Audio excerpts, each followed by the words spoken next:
truly believe that if most of the church were to go up in flames right now, that Jesus Christ himself would dance on the ashes. Okay. 1, 2, ready, go. Welcome to the Called to Be Bad podcast. My name is Mariah Martin, and I feel called to be bad. It turns out I'm not the only one.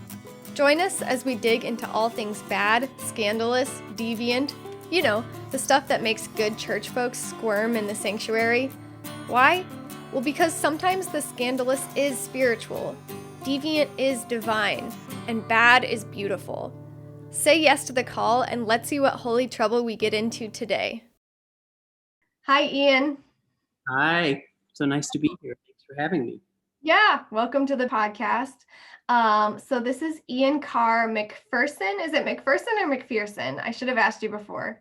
It's McPherson. My family likes to say there's no fear in McPherson. That's so cute. I love it. Yeah, so this is Ian Carr McPherson. His pronouns are he, they, and Ian is an ordained minister in the United Church of Christ. They currently serve as the associate pastor for faith formation and social justice at the United Church of Chapel Hill in their home state of North Carolina. And I met Ian through our mutual friend, Elizabeth Durstein. So shout out to Elizabeth here.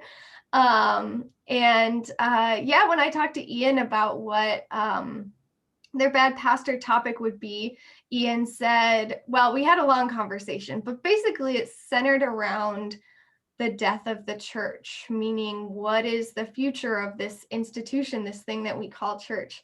We had a great conversation. So I'm hoping to bring that to life here today, bring it to life as we talk about the death of the church.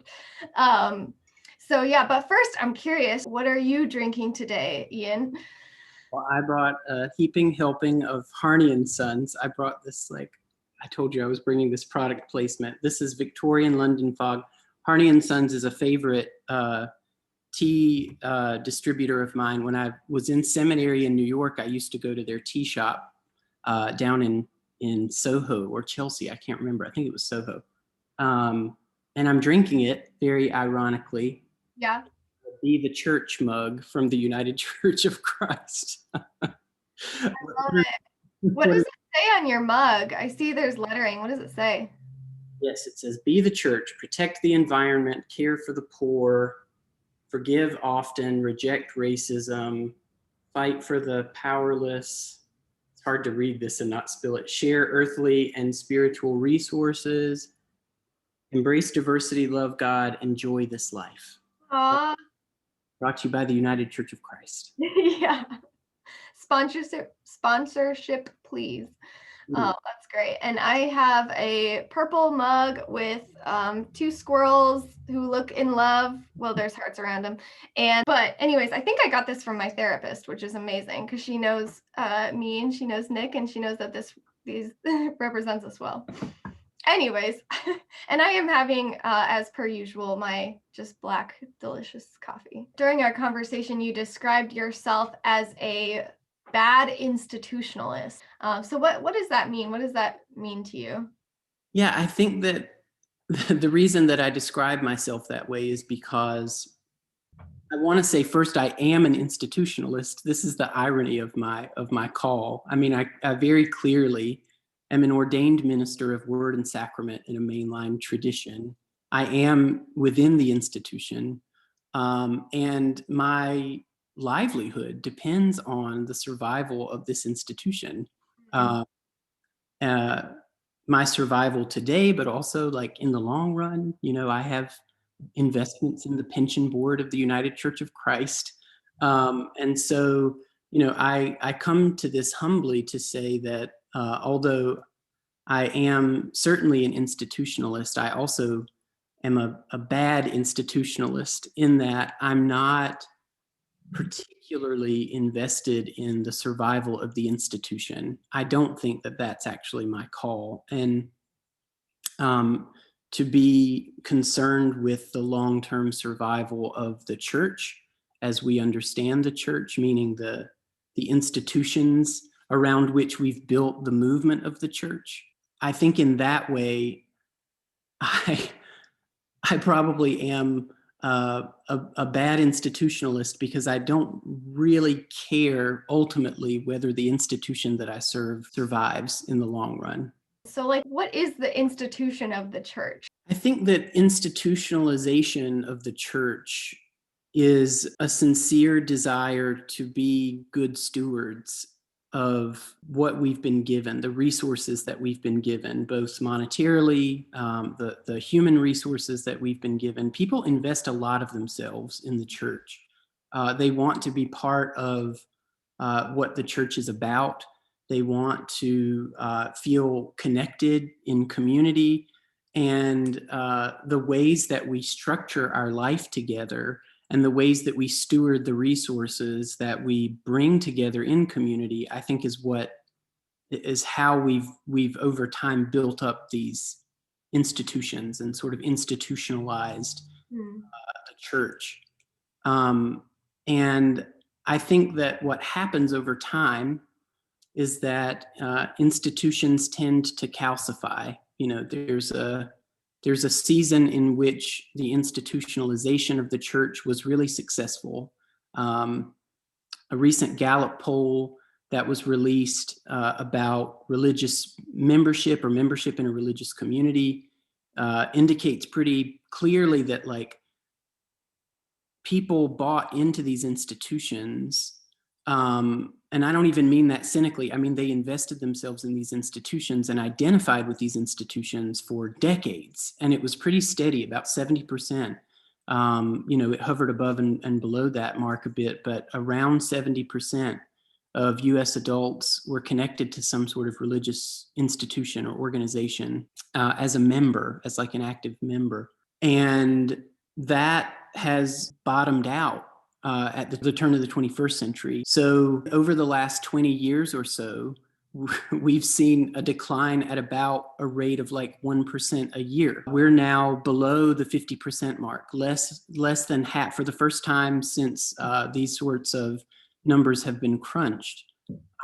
We are now at a place where less than 50% of US adults are members of a religious institution. I think it's somewhere in the neighborhood of like 47%.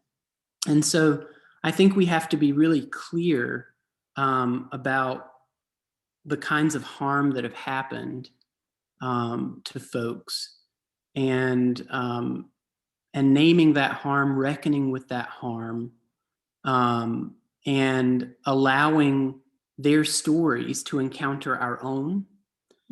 And I think that then we're getting a bit closer to what I think of as the church as a movement. I think that that is going to come at great cost in the long run. I think that bearing witness to the stories of harm and trauma that the church itself has perpetuated will lead to continued institutional decline. I think that we will see people who are more and more skeptical of the church and who will leave the church. But as we're seeing, that's happening regardless of whether the church faces up to itself or not. I mean, people are going to leave the church, period. So the church has an option at this point. We can either embrace that death as a resurrection people. We can own up to the trauma that we have perpetuated, the harm that we have caused. We can allow the stories that we bear witness to transform us, not just to push us further into our corner, not to defend the faith, not to make excuses, but to truly be transformed as a people, and then subsequently as an institution. So we can either embrace that death and be resurrected to something on the other side of that, or we can just simply hold fast to the way things have always been done, refuse to see our complicity in these systems of violence and trauma and harm, and we'll just die. Mm-hmm. And I truly believe that if most of the church were to go up in flames right now, that Jesus Christ himself would dance on the ashes. I think that we have been complicit in systems of capitalism, white supremacy, violence against queer people, ableism. I mean, we as the church, especially in the West, especially in the United States, if we're talking about sort of the Christian right, and actually, let's say the mainline denominations as well. We have been the high steeple in the center of town. We have been this institution at the center of civic life, and we have watched harm perpetuated. We have inflicted harm ourselves, and so I really do believe that it's best for the world if the church is to die. I think the question before us is, are we going to open ourselves to the possibility of life beyond death, of really embracing resurrection power and interrogating what that means? Or are we just going to go extinct? Right. Yeah. Hello, beloved baddies. A quick break to tell you that this episode is sponsored by the Center for Art, Humor, and Soul, a nonprofit that supports and amplifies the voices of edgewalkers through art that catalyzes change, laughter that brings us together, and soul awakening to the creative spark within us. The support from the Center for Art, Humor, and Soul has meant the world to this podcast, so I highly encourage you to check out their website, arthumorandsoul.com, to see their other featured artists and projects. If you want to support the podcast, you can check out our Patreon or get in touch. Now I'll let you get back to this episode of Called to Be Bad. What are some other things that you think that if we are going to move forward into perhaps this resurrected space, what are parts of the church that need to die? I mean, you named a couple. Yeah, do you want to go deeper into those? Sure. Yeah, I think that this is such an important point, that I think that death is a mystery, and I don't know that we get to do selective death. That we get to like die to particular things only to be resurrected into something better. I think that we have to really go into this humbly, understanding that we are a resurrection people. We are a people that believe in resurrection power, but Christ himself was resurrected with the wounds of his crucifixion. And I think that is a powerful testament to the ways that trauma marks us, but it doesn't have to have the final say. And I think that it's really notable for me, especially as someone who was trained. I mean, I went to Union Theological Seminary in the city of New York. I was trained in this very liberationist bent of theology, meaning that there was a deep conviction that Christ shows up and that God is on the side of the oppressed.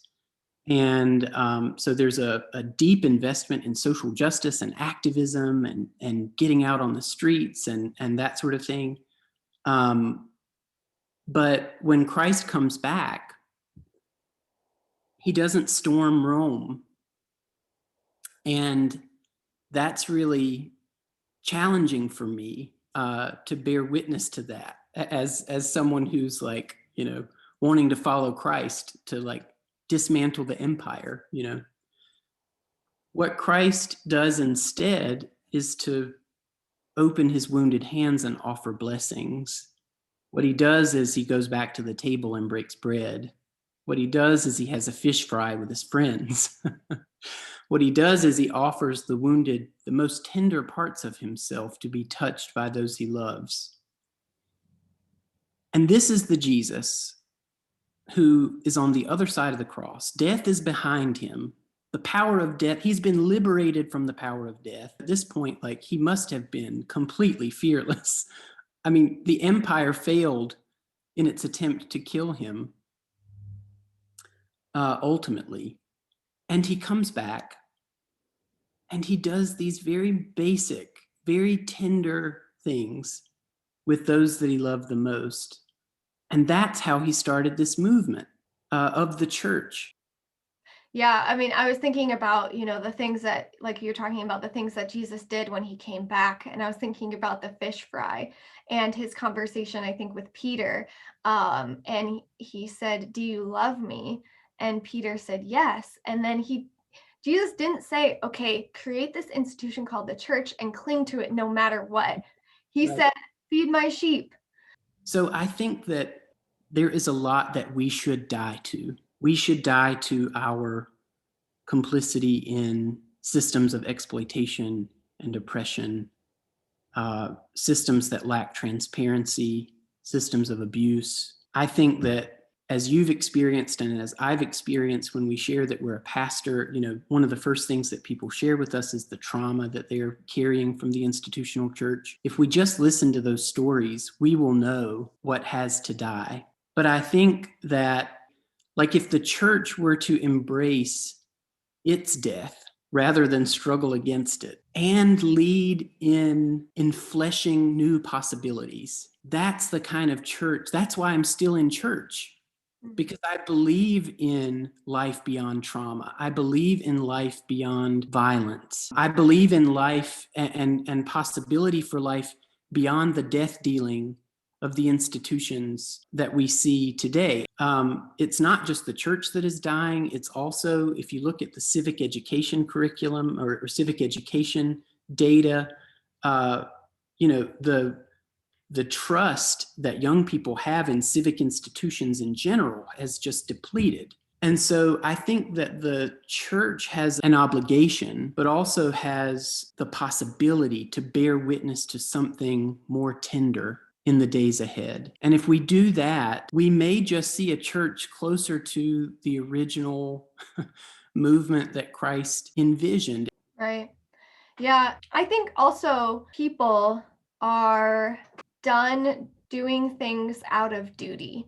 Meaning, I think that the church has survived for so long, at least in the past couple of decades, because people felt like it was their Christian duty to show up on Sunday morning. It was their duty to serve as a Sunday school teacher, to bring food, and also gender-based relations. Like, it was a woman's job to prepare food for the potluck. And that's just what a good Christian does.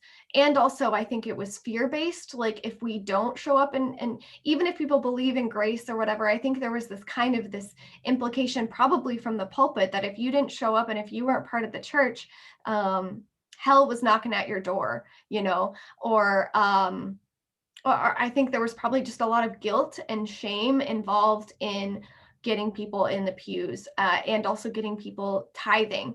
And I think hopefully people are starting to re-examine their motivations for going to church. Why would I show up in the pew? Because it's hopefully no longer a sense of duty. I just asked my church this past Sunday, why do you come to church? And I think these kind of foundational questions need to be brought up, need to be addressed for us to move forward, because something is shifting, it's changing.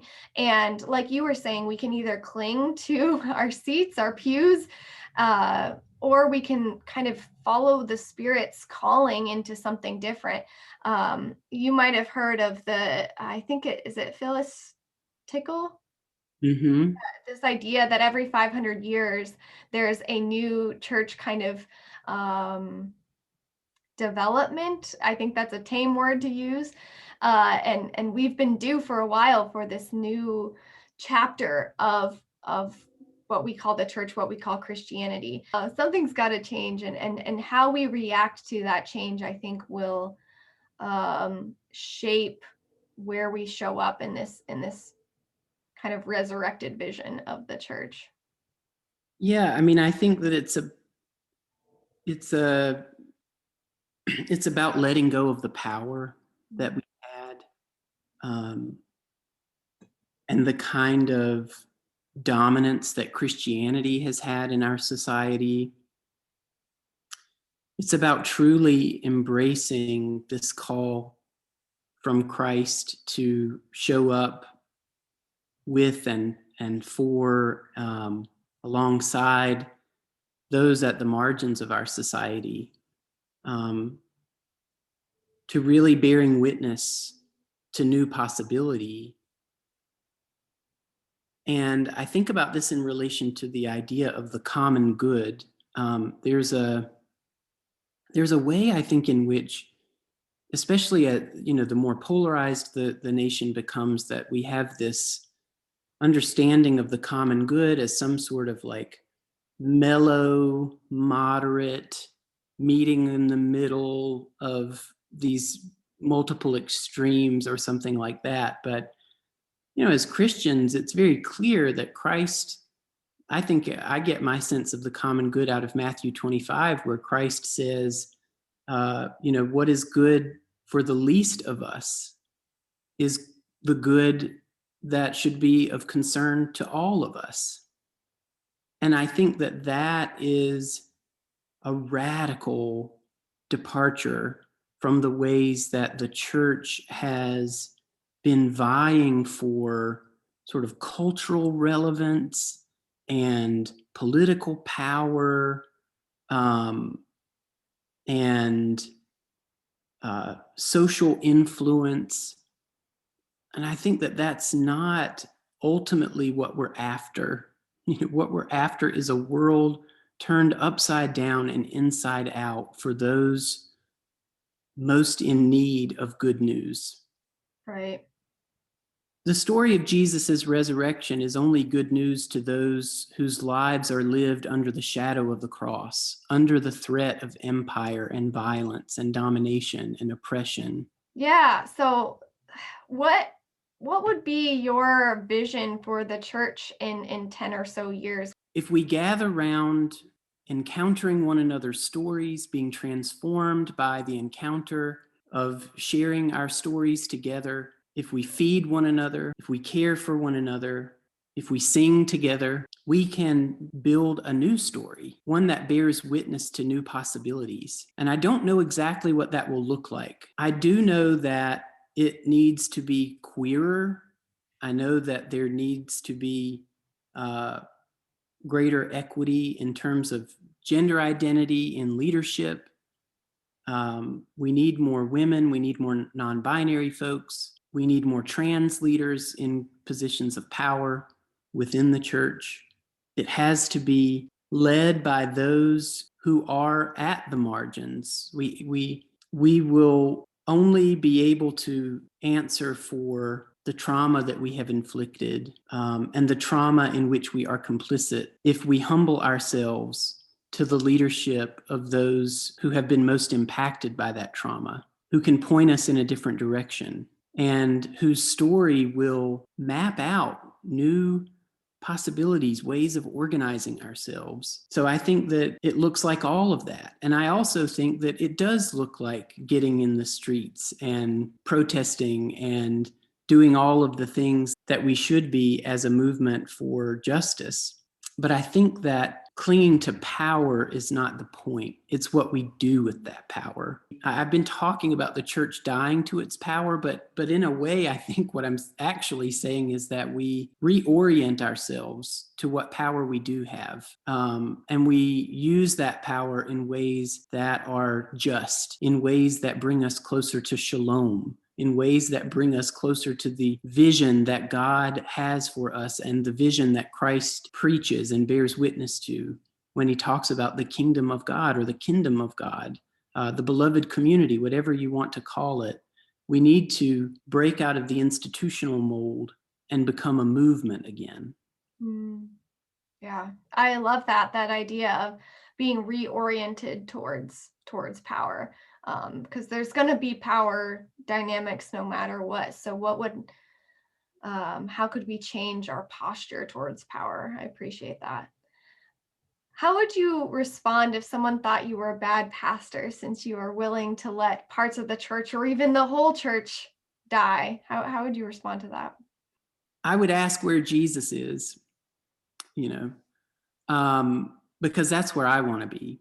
And I think that, empowered by the Spirit, drawn into the kingdom that Christ preached about, we could be unstoppable. We could be a force for true good in this world, and for love and community, for wholeness and healing. We could be all of those things. Christ even says in the Gospel of John that we will do greater things than he did, which is quite a claim. So if we lean into that belief, like what is possible I think that the sky is the limit, and I, that's why I continue to be part of the church and try to be attentive to the movement of the Spirit, even within this institutional life. And I try to call out the parts that are sort of calcified and try to move us into something new. I try to call out the abuses of power that I see and move us into something that looks less like power over and more like power with. I think that all of this is possible, and I see glimpses of it within the work that I do. So do you have any advice for Christians, pastors, people who care about the church in this season of change? I do encounter so many people who carry so much harm from the church. And I think that I'm a really bad pastor because my response to them is not, oh no, there's so many good ways, there's so many good things that the church is doing, and here's how you can stay connected and don't give up on the church. Because I think that that's an inauthentic response to the trauma that is being shared with me. I think that it's not the most life-giving way that I can encounter that person. And so I think that, my advice to pastors is that we have to be okay. This is part of the trusting and believing that even though there are folks who are hurt by the church, who are leaving the church, that the church itself can embody new possibility, and that these numbers, like the data, is not going to have the final say here, but we have to be okay with the fact that the church is going to lose membership. It's going to continue to lose membership until we begin to embody the movement that Christ began 2,000 years ago. And as pastors, and as folks who are called to kind of steward this movement and in many ways the institution that sort of houses the movement, we really have to grieve the loss of so much that is familiar, the loss of so much that maybe has brought us comfort, the loss of power and influence and all of those things, but trusting that these are just earthen vessels. And they're being reshaped right now. We are still in the potter's hands. But that what really matters is the treasure that these earthen vessels hold.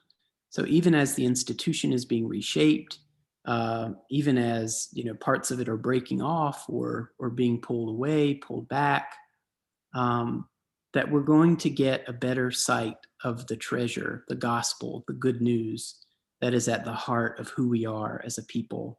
And I think we'll be the better for it in the end. Mm-hmm.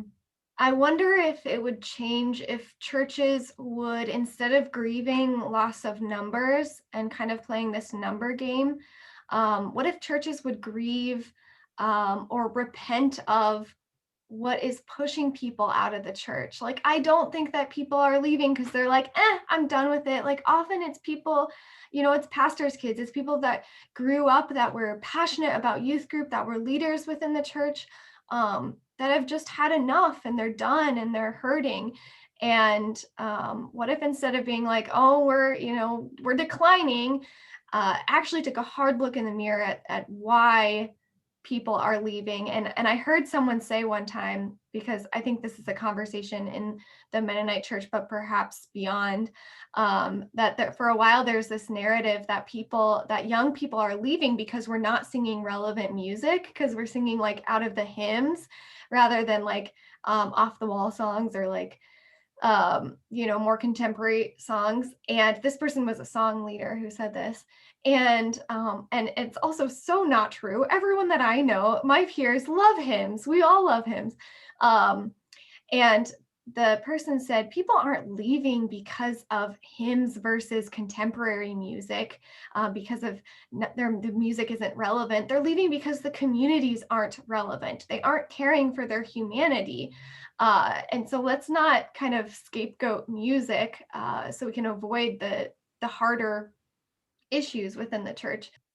For a while, I think churches have tried to keep people in the pews no matter what, at the expense of severe abuse.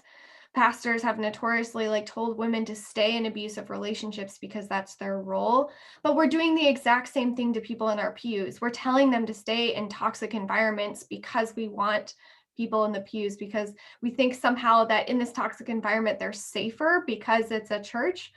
And so absolutely, as pastors, it is our job to protect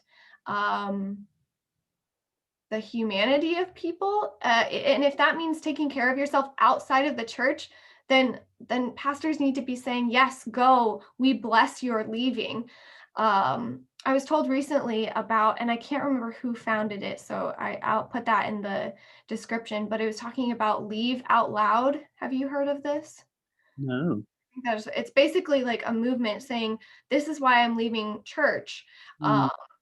And I think churches would grow, maybe not in numbers, but in strength of character, I guess, Mm. if we were to bless those movements and say, yes, if your church is toxic, leave. Don't stay at the expense of your humanity, at your sanity, your health. That is not what church is about.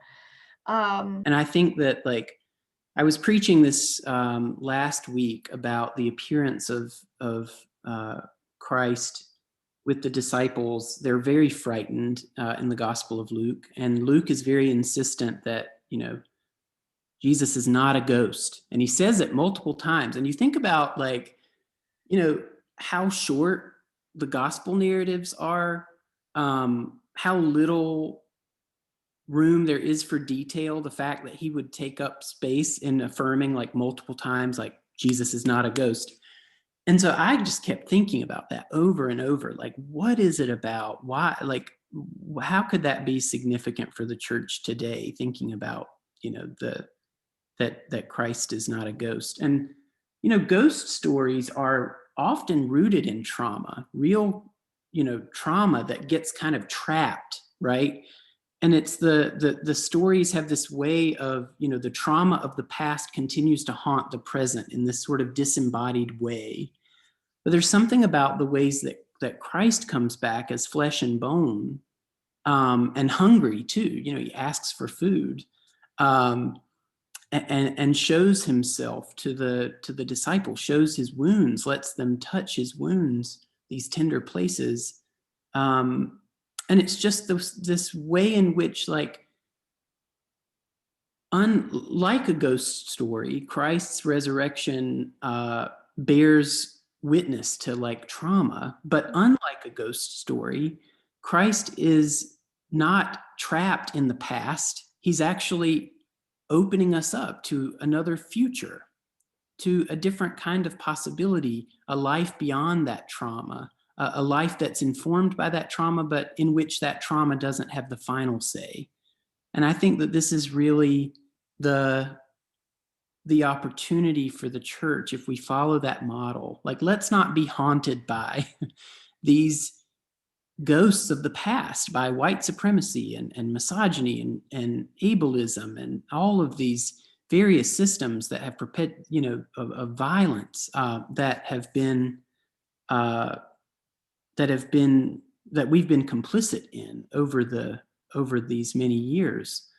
Let's open ourselves to the possibility that we have, yes, been wounded and wounded others, but that there is something that we can enflesh, we can live into other possibilities. It really bears witness, ultimately, not to the lingering or the power of trauma, but to the persistence of life. And that's really what we're about. Yes. Yeah. Thank you. Thank you, Ian, for that. The persistence of life.